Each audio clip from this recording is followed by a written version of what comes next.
یہ ایک مسئلہ تو آیا تھا علماء کرام کی بارگاہ کے اندر کہ اگر طے شدہ کر کے اگر معین کر کے شرط لگا کر کے حلالہ کر دیا جائے، جس عورت کو 3 دفعہ ایک شوہر نے طلاق دے دی، ظاہر اللہ نے ارشاد فرمایا فَإِن طَلَّقَهَا فَلَا تَحِلُّ لَهُ مِن بَعْدُ حَتَّى تَنكِحَ زَوْجًا غَيْرَهُ۔ اب یہ کہیں اور نکاح کرے، اب یہ آپس میں دوبارہ اللہ تعالیٰ نے ان کا رجوع بند کر دیا، ختم کر دیا۔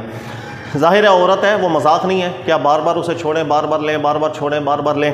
تو اس کی ایک قید اللہ رب العزت نے ذکر فرما دی۔ اب ایک مسئلہ آیا بعد میں علماء کرام کی بارگاہ میں، وہ یہ کہ 3 دفعہ شوہر نے چھوڑ دیا، اب وہ دوبارہ اس کو لینا چاہ رہا ہے، تو اس کے لیے پھر طے کر کے معین کر کے عورت کا نکاح کر دیا جاتا تھا کہ بھائی چلو ایک دن کیا نکاح ہو جائے گا، اس کے بعد شوہر طلاق دے دے گا، پھر عدت گزار کے دوبارہ پہلے شوہر کی طرف چلی جائے۔ جب یہ ایک معین کر کے مشروط کر کے جب عقد کیا جانے لگا، تو یاد رکھ لیجیے گا کہ امام ابو حنیفہ رحمۃ اللہ علیہ منفرد ہوئے ہیں اس مسئلے کے اندر۔ انہوں نے ذکر کیا تھا کہ یہ جو شرط لگا کر بھی ہم حلالہ کریں گے، گناہگار ہوگا شوہر، شدید درجے کا گناہگار ہوگا، لیکن حلالہ ہو جائے گا، یعنی پہلے شوہر کے لیے عورت حلال ہو جائے گی۔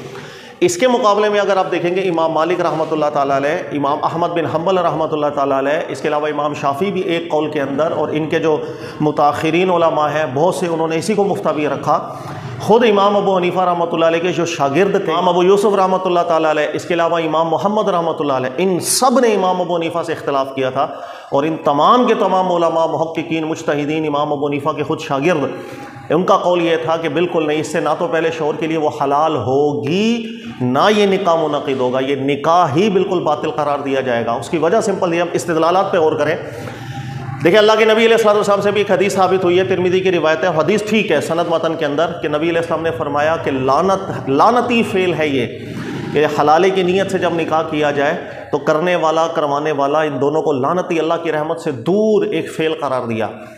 اچھا، اب مسئلہ صرف یہ ہے کہ امام ابو حنیفہ فرماتے ہیں کہ یہ کام ٹھیک نہیں ہے، اس لیے کہ ہمارے دین نے جس نکاح کو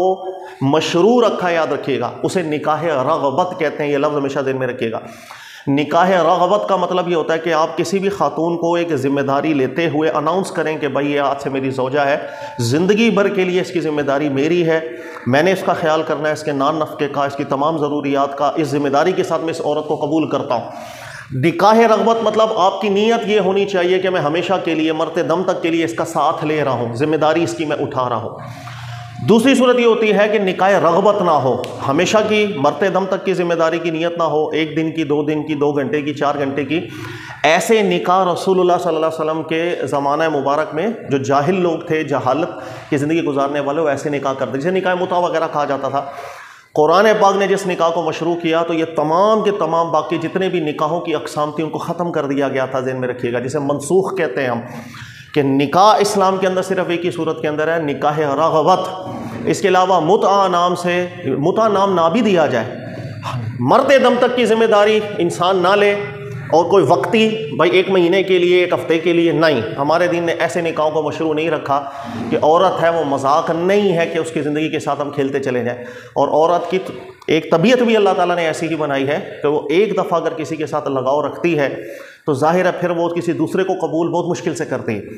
اب پرابلم یہ ہوا کہ امام ابو حنیفہ رحمۃ اللہ علیہ فرماتے ہیں کہ نکاح اگر کسی نے شرط لگا کے کر دیا حلالے کی صورت میں تو یہ ایک حرام کام ہے، بالکل ہم بولیں گے برا کام ہے،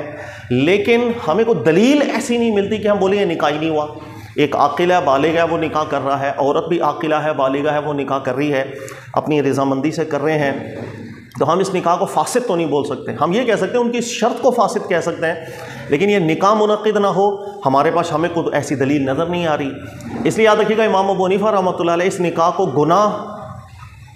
ضرور ٹھہراتے تھے، لیکن ساتھ ہی ساتھ وہ یہ ضرور استدلال کرتے تھے، نتیجہ نکالتے تھے کہ اگر شرط لگا کر بھی حلالہ کر دیا جائے گا تو پہلے شوہر کے لیے عورت حلال ضرور ہو جائے گی۔ لیکن کسی بھی عالم دین اور مجتہد نے امام ابو حنیفہ رحمۃ اللہ علیہ کے اس استدلال کو قبول نہیں کیا تھا، آپ کے شاگردوں سمیت، یہ بات ہمیشہ ذہن میں رکھیے گا۔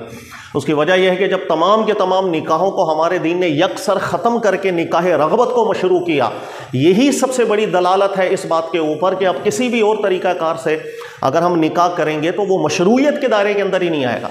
اس لیے جب اللہ نے فرمایا حتیٰ تنکحوا زوجا غیرہ، جب وہ کہیں اور نکاح کرے تو یہ نکاح رغبت مراد ہے، اس لیے کہ قرآن کے سیغوں میں مشروعیت داخل ہوتی ہے، غیر مشروع چیزوں کو قرآن میں تھوڑی داخل کریں گے ہم۔ تو اللہ خود بیان کر رہے ہیں کہ حتیٰ تنکح زوجا غیرہ، جب تک وہ عورت نکاح رغبت کہیں اور نہ کر لے۔ اگلا نکاح بھی اسی انداز کے اندر ہونا چاہیے مرد اور عورت کا کہ مرتے دم تک کی ذمہ داری لے وہ شوہر، اس عورت کو قبول کرے، اناؤنس کرے کہ یہ میری زوجہ ہے۔ ہاں پھر اگر اللہ نہ کرے، حدود اللہ کو دونوں قائم نہ کر سکیں، اتفاق ایسا ہو جائے کہ ان میں بھی جدائیاں ہو جائیں، ایسی صورت میں وہ دوبارہ پہلے شوہر کی طرف جا پائے گی۔ نکاح رغبت کے ساتھ قرآن کا ہر نکاح کا حکم مقید ہے، اس لیے کہ یہی صورت مشروع ہوئی جو رسول اللہ صلی اللہ علیہ وسلم نے کی، جو قرآن پاک نے کی۔ اس کے علاوہ کسی بھی صورت کو جو زمانہ جاہلیت میں چلتی ہوئی آ رہی تھیں، ان نکاحوں کو ختم کر دیا، اس لیے کہ اس میں عورت کی تذلیل ہے۔ میں 2 گھنٹے کے لیے کسی عورت سے نکاح کروں، میں 10 گھنٹے کے لیے کوئی کانٹریکٹ کروں، 2 مہینے کے لیے میں کروں، اس عورت کا دل لگ گیا میرے ساتھ، اس کو مثلا بچہ ہو گیا، حمل ہو گیا، مطلب سب چیزیں چھوڑ چھاڑ کے 1 مہینے بعد میں دوسرے چلا جاؤں کہیں اور، وہ عورت ساری زندگی عذاب میں مبتلا ہو۔ اس لیے صرف نکاح رغبت کو ہمارے دین نے مشروع قرار دیا، باقی تمام صورتیں نکاحوں کی ختم کر دی گئی تھیں۔ یہ سب سے مضبوط استدلال۔ اچھا نمبر 2 ذہن میں رکھیے گا، اسی پر تعامل بھی قائم ہے۔ روایات کا جہاں تک تعلق ہے تو اس میں اسپیشلی میں نے پہلے بھی کئی دفعہ لیکچرز دیے ہیں نکاح متع کے حوالے سے کہ اس میں روایات اتنی متعارض ہیں کہ کوئی استدلال نہیں کر سکتے، قرآن پاک کے محکم سے استدلال بنتا ہے، یہی تعامل چلتا ہوا ہے کہ عورت کو نکاح رغبت کے طور پر قبول کیا جاتا ہے ورنہ نہیں۔ صحابہ اکرام بھی اس چیز کو اچھی طرح سمجھتے تھے، یاد رکھ لیجئے گا۔ عمر فاروق تو بہت جذباتی ہو کر ارشاد فرمایا کرتے تھے کہ اگر کوئی معین کر کے یہ حلالے کا نکاح وغیرہ کرے گا تو میں اس کو سزا دوں گا، زنا والی سزا دوں گا۔ نکاح نہیں مانتے تھے۔ لہذا امام مالک ہو، امام شافعی کا ایک قول، امام احمد بن حنبل، امام ابو یوسف، امام محمد، انہی کے شاگرد، ان سب نے اختلاف کر دیا تھا امام ابو حنیفہ رحمۃ اللہ علیہ سے، اور دلیل میں یہی مضبوط بات ہے۔ اس لیے کہ جب ہمارے دین نے ایک چیز کو مشروع رکھ کے دیگر تمام صورتوں کو غیر مشروع ٹھہرا دیا، پھر غیر مشروعیت سے صحت کا استدلال کمزور ہو جاتا ہے۔ یہ ذہن میں رکھ لیجیے گا۔ اس کے اوپر میں آپ کو ریفرنس دیتا ہوں، شیخ عطیہ رحمۃ اللہ علیہ، ان کی اگر آپ احسن الکلام فی الفتویٰ والاحکام کتاب پڑھیں گے تو یہ حلالے کے موضوع کے اوپر انہوں نے بالتفصیل گفتگو کی ہے اور اچھے طریقے سے سمجھایا کہ امام ابو یوسف ہوں یا امام محمد ہوں، انہوں نے بھی اپنے استادوں سے اختلاف کر لیا تھا اس مسئلے پہ۔ ہمارے یہاں پر پرابلم یہ ہے پاکستان کے اندر، اگر آپ دیکھیں گے تو یہ حلالے میں چونکہ امام ابو حنیفہ کے قول کو ترجیح دی جاتی ہے، استدلال میں بہرحال یہ قول کمزور ہے۔ اچھا اب ترجیح دی جائے، اس کے فسادات دیکھیں آپ معاشرے کے اندر کتنے پیدا ہونے لگ گئے۔ فساد نمبر 1، جب معین کر کے نکاح کروایا جائے گا تو یہ آج بھی فقہ حنفی کے علماء بھی قبول کرتے ہیں کہ یہ لعنتی فعل ہے، تو سب سے پہلے مرد اور عورت اس لعنتی فعل میں داخل ہو جائیں گے۔ دوسری صورت دیکھیں گے کہ جب ہمارے یہاں پر نارملی حلالہ ہوتا ہے 80-90% آپ دیکھیں گے وہ 1 دن 2 دن اس کے بعد طلاق دے دیتے ہیں، اور ہر وہ طلاق جو عورت سے نکاح کر کے اسے جسمانی ریلیشن قائم کر کے اسی طہر میں دے دی جائے گی، بالاتفاق یہ طلاق بدعت کہلاتی ہے۔ تو طلاق بدعت کا گناہ دوسرا اس کے سر کے اوپر آ گیا، یعنی ایک تو نکاح کیا شرط لگا کر کے وہ گناہ الگ، اس کے بعد اسی طہر میں جمع کر کے طلاق دے دی گئی وہ الگ۔ تیسرا گناہ یہ کہ یاد رکھ لیجیے گا، عورت کی عدت کا خیال رکھنے کا ہمارے دین نے بہت حکم ارشاد فرمایا، نہ تو اس کی عدت کو طوالت کے اندر ڈالا جائے، نہ بار بار اس پر عدت گزارنے کی تکالیف دی جائے۔ یہی وجہ ہے کہ آپ دیکھیں گے کہ امساک بمعروف او تسریح باحسان، یا اس کی عدت اچھے طریقے سے پوری ہونے دی جائے یا اس کو اچھے طریقے سے رجوع کیا جائے، اللہ کا حکم ہے۔ اب ہوتا یہ ہے کہ عورت نے ابھی عدت گزاری ہوتی ہے، ہم اس کا 2 دن کے لیے کہیں نکاح کرواتے ہیں، وہ نکاح کروانے کے بعد پھر وہ 2 دن بعد طلاق دیتا ہے، پھر عورت کو عدت میں بٹھا دیتے ہیں۔ ڈبل عورت کے اوپر ایسی عدتوں کی جو اذیت ہم ڈال دیتے ہیں، یہ تیسرا وبال ہے اس کے اوپر، اس لیے اس میں کوئی برکت نہیں رکھتی۔ پہلی چیز، پہلا لعنتی فعل، دوسرا طہر کے اندر جماع کے بعد طلاق دے دینا، پھر تیسرا عدت کا بار عورت کے اوپر پھر ڈال دینا، تو ہم حرام در حرام 3-4 حرام کاموں میں مبتلا ہو جاتے ہیں۔ اللہ تعالیٰ عافیت عطا فرمائے۔ اور بہت جگہوں کے اوپر یہ بھی دیکھا گیا ہے کہ جب حلالے کے لیے کسی شخص کو تیار کیا جاتا ہے اس کو باقاعدہ سے پیسے بھی دیے جاتے ہیں۔ انا للہ، یہ کوئی کاروبار ہو رہا ہے، یہ کیا ہو رہا ہے اس کے اندر، اور پیشہ ور جو جسم فروش ہوتا ہے اس میں کیا فرق رہ گیا؟ تو ذہن میں رکھیے گا کہ مفتہ بھی دلیل میں من حیث دلیل اقوا قول یہی بنتا ہے،